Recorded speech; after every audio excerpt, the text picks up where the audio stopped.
when we just finished school way back in the day, who was a commissioner in the state then. We were all job hunting and all that. And I went to Uncle to help. And Uncle said, you know, you need to go back to your state. And we're talking about state policing where we have strong men politics. We would be lighting a match under which is why it has to be part of so there's a whole lot of growing package. up we need to do before we move forward with that, in my opinion. All right. Thank you very much, Justin. Go on to the next story before we take some of your comments here.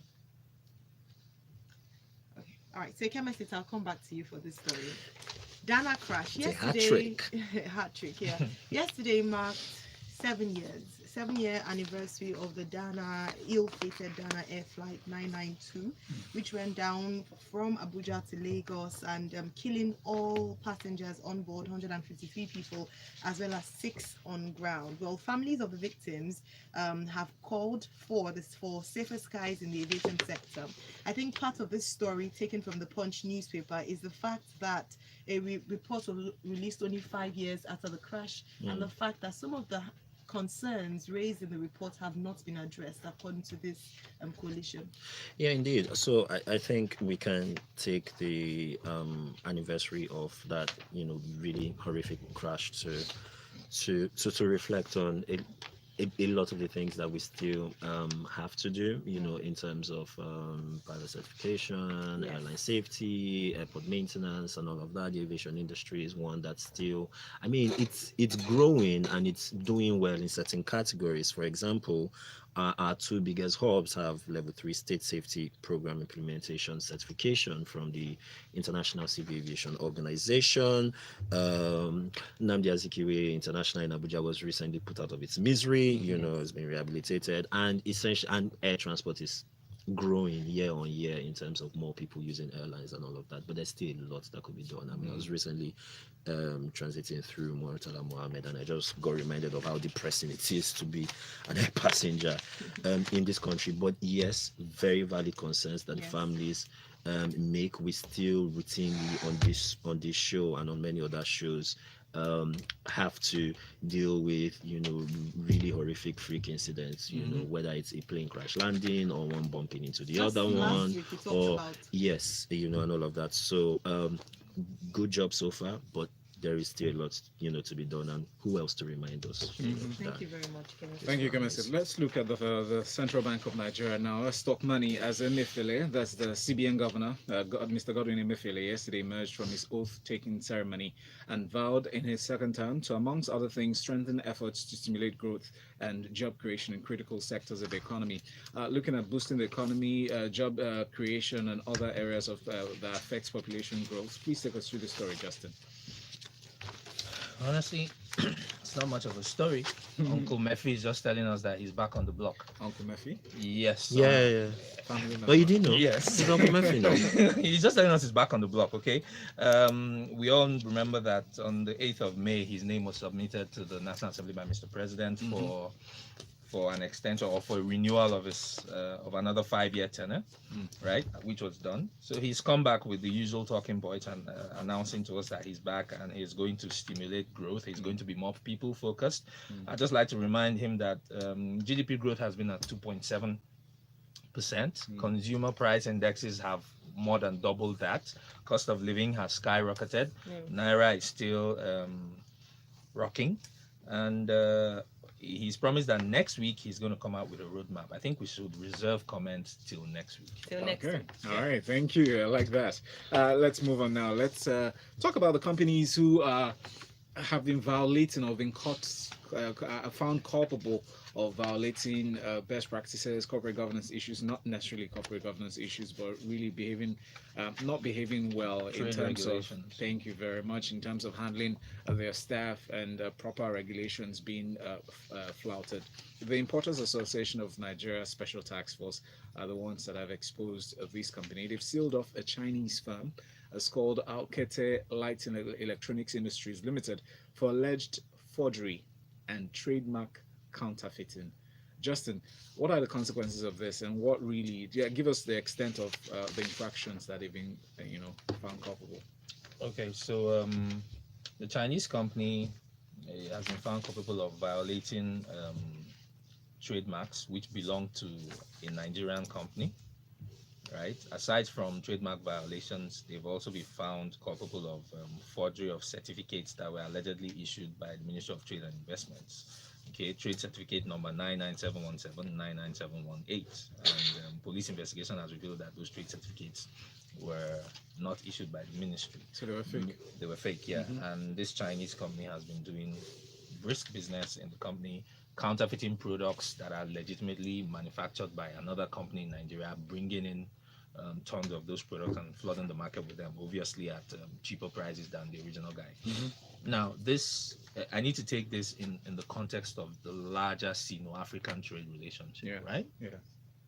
Very soon, you will see Chinese people driving keke, napeps. You will see them doing suya. And if this sounds outlandish, you just need to take a trip to Kenya. You need to take a trip to some of the East African countries. It's already happening. Now,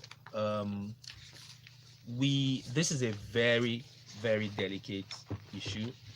For me personally, it's a matter of national security. I hear you, Justin, but what I would like for you to expand on is the relevance of trademarks and having the right documentation for your company, because a lot of people might listen and say, it's not just trademark or the first certificate, and I did the first to do it. But what are the ramifications of this offense? You're breaking the law. I mean, trade laws are trade laws, intellectual property rights, all of that. Yeah. So if there are trade regulations that require you to register a trademark, right, and somebody else violates that trademark, they're basically breaking the law and creating an infraction. Number one. Number two, counterfeiting is simply, again, breaking the law. We can't, I don't know how else to unpack that. Yes, I guess what I'm asking for is, for somebody to be, issued those certificates, or you say verified to be allowed to do this business, there are certain checks and balances that are meant to be put in place before you're now giving that sign on. Indeed, and this is the great point that I think Justin is making. Regulation exists for a reason, right? If you just allow everyone have a free for all, it's harder for you to regulate standards. It's harder for you to afford, again, the employees of companies such as these, the legal protections they are entitled to. Trademark registration also protects you against intellectual theft, as it were. So if your brand becomes successful, if your trademark becomes successful and it's not registered, anyone, simply has the license to ride on the coattails of your name, your successful name, and get another product or a similar product to market. So a lot of times, I know we're hard on regulators because a lot of regulatory behavior in this country is 4G, but the underlying principle is very, very important and necessary, and it's necessary that we stick to these things. Yeah.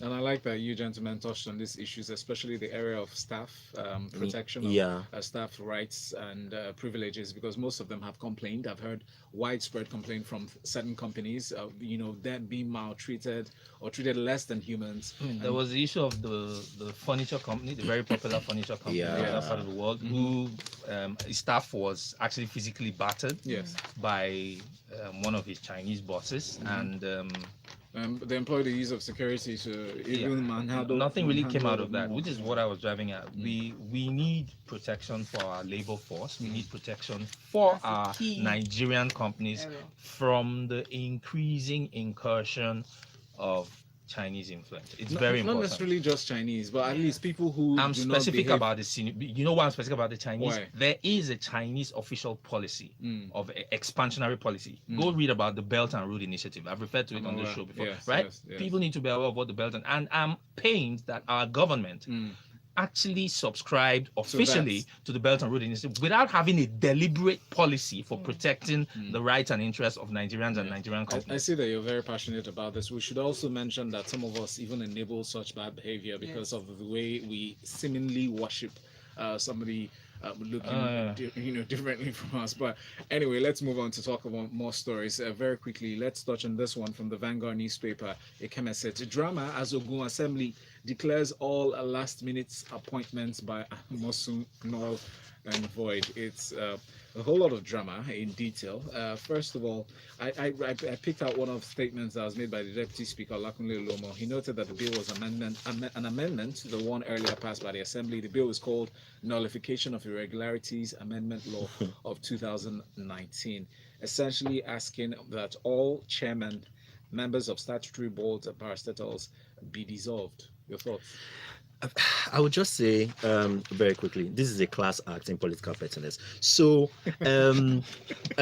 Ogun, let us think in for a bit. And you said I was being cut. So obviously, so there's a couple of things here before I make a very, very crucial larger point. Obviously, this cannot be divorced from the political hoopla and drama that went down, within the ranks of the APC in Ogun State, in the lead up to the elections, where the governor wanted a certain person, and then the APC national wanted another person, and essentially national had their way, but Amosun decided to essentially try to trap them. Basketball fans will understand what I mean when I talk about a trap. I mean it in the basketball sense of the word. But there is a larger issue this raises away from the political shenanigans. Okay. Continuity of governance. We've always said this is a problem in this country, right? So what this bill says is all appointments, employments, financial agreements done by the former governor between February 9 and May 28 are essentially null and void. The question then becomes, right, at what point does an outgoing administration become a sitting duck, to use the American political term of it? That's not clear. That's not well defined.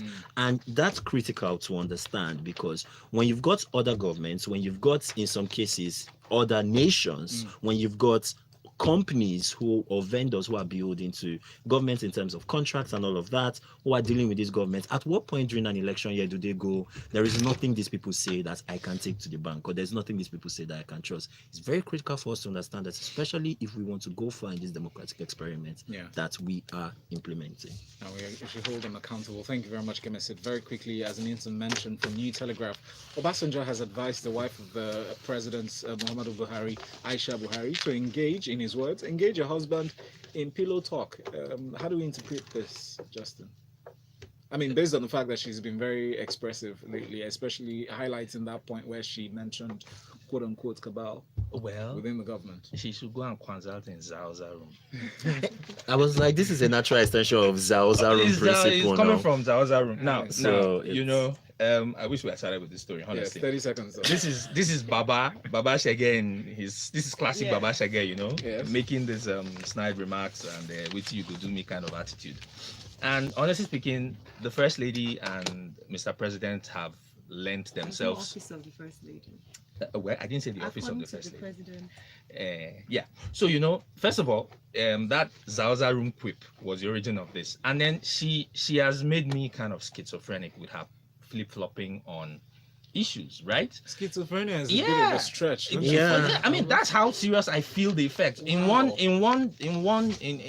soundbite, you hear her saying, "I will not support his campaign," blah blah blah. In another, you see her campaigning. In another, she's taking pot shots at administration officials on issues that are actually the chief security officer of the country's job. If the security agencies have not done their job, who is the commander in chief? It's Oga now. So meet him in Zaoza room, please. Courtesy of Baba, not be me talk. Thank you, Justin. You can find him and tackle him on his statements on Twitter at Justin AJ. Hey, Kemesi, thank you so much. Good to see you today. Pleasure. He's at Judge Ike on Twitter. I'm not going to let this go so easy. You let it go. But next, we'll talk entertainment inside of the Grapevine. Good morning. Good morning. I invest. Yeah, you should have more time for Baba and Zaoza room. But Auntie needs to make up her mind, honestly. Yeah, but I actually have something to say about that's actually a very sexy statement that Obasanjo made. But I didn't want to bring that out because of the time. A lot of women who are listening will be very offended by the comments, and he can only get away with it because, of course, it's Obasanjo. That's his thinking. What you gonna do? It shouldn't even be. How can you say that? Oh, God, as if excuse me, her own husband said she belongs in the other room. I'm saying that. You opened that up the for same this. way, exactly. It was the same way that the world cried out against him, saying that she belonged in the other room, saying that pillow talk. Because that's always sexy. So It's very sexy. so I understand his point in that when you're that high up, even if you do not have an officially defined political portfolio, the comments that you make will be reflective of Yes, the of course. temperature Yeah. of governance